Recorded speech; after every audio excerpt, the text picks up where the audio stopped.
Kansas City Plaza looks drastically different than it has for the last couple of weeks. There's no snow, no ice, no slush on the roads to keep people indoors. I'm Isabella Ladon, and we're hearing from businesses about how this beautiful warm-up is actually heating up sales. Everyone's just, I guess, trying to get their sunshine.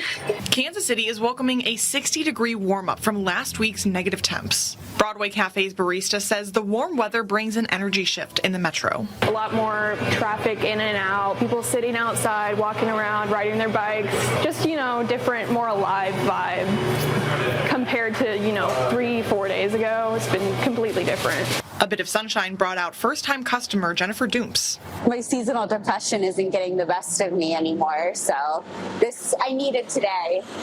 I needed this nice weather. Warmer weather is also helping out local businesses like The Bunker. Quarter one is generally pretty slow because you're coming right out of Christmas, but with the snowstorms, it, totally dragged down business and everything because the roads were closed and then they were iced over.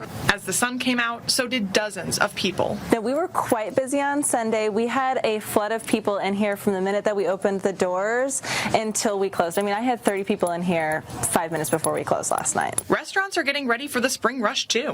When the weather's warm, you got to plan for more people just getting out and expect to do more business even if the reservation numbers look low. But if there's one thing Missourians know, it's not to get too comfortable with nice weather. I'm going to try and keep a hopeful attitude towards this being an actual spring and not a false spring, but you never know. It is Missouri. In Kansas City, Isabella Ladon, KSHB 41 News.